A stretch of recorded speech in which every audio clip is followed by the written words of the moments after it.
Now the moment we've all been waiting for. I am Nate Riggle, and you are listening to The Way of the Bonfire. Hey, friends. Today I'm going to get really raw and discuss some things that are deep in my heart and be intimate in today's conversation. I want to talk about my brother, the Bonfire. My older brother, Brett, is 44 years old, and he's lived 6 lifetimes in those 44 years. And it's been an absolute honor to witness how he grew into the bonfire that God wanted him to be. And I always talk about how, we may, at the end of our life, feel like more like coals than a bonfire. But the influence that my brother's having right now and his ability to just race to the tape, even when physiologically it doesn't make sense for him to do anything. He's raced to the tape. He's got a few days left on this planet after beating all the odds and looking the doctors in their faces and saying, I do not accept your prognosis for me. I accept the prognosis and the will of God. And how many people across the world who have come together to pray to keep this bonfire burning, at least on this side of the grass and this side of mortality and eternity, for a little longer. And I believe he tripled or quadrupled their predictions and all of the things that they said he could not do.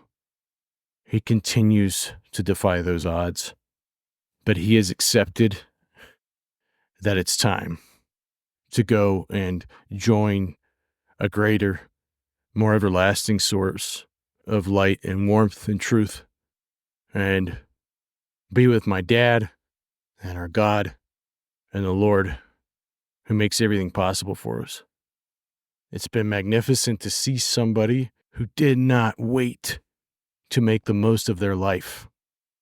He had an idea, he would do it. He wanted to move his family to New Zealand and build a life there. He did it.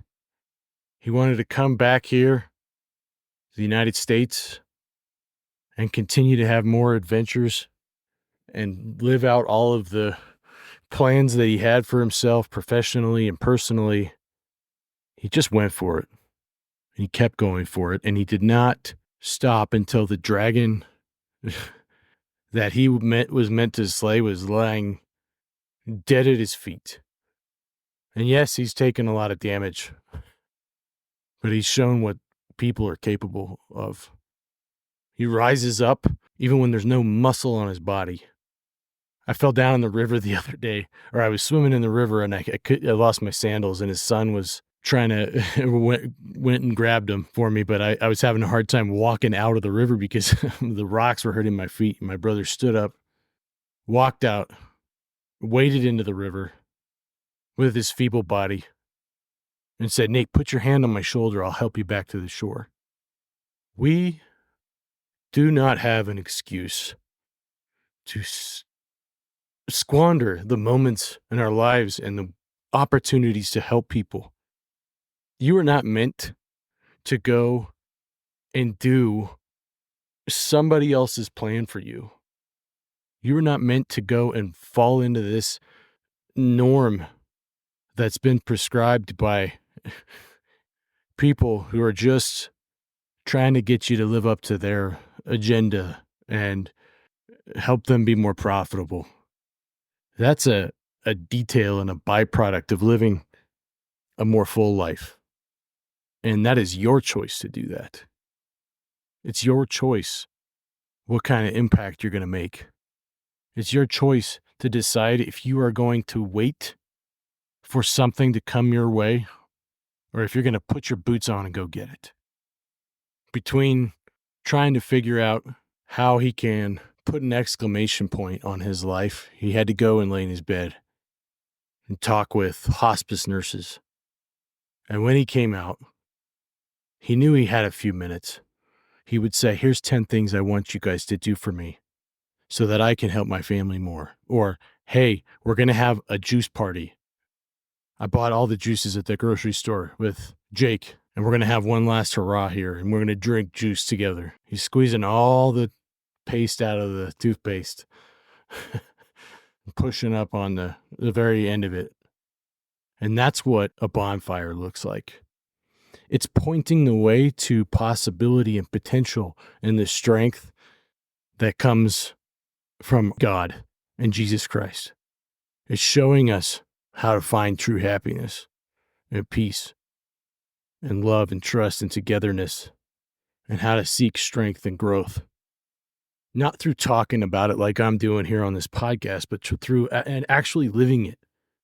It's been a magnificent masterpiece to see this. What masterpiece are you painting? Are you racing to the tape, or are you sitting there hoping somebody will come and pick you up? When you don't get a ride unless you ask for one. When you don't get a ride unless you jump in the freaking driver's seat and push on that gas, regardless of the obstacles in front of you, regardless of the knocking in the engine, and say, let's figure out what we can do. Let's not focus on what we can't do.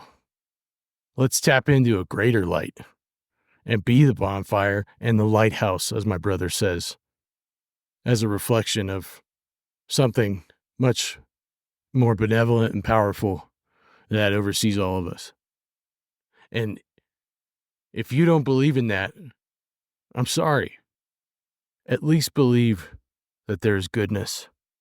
At least believe that this world is not as dark as you think it is, and that there are bonfires out there like my big brother who refuse to let the darkness win, and who are building light in a way that cannot be extinguished, and who've made choices just to make it a little brighter and to leave this world much better because they lived.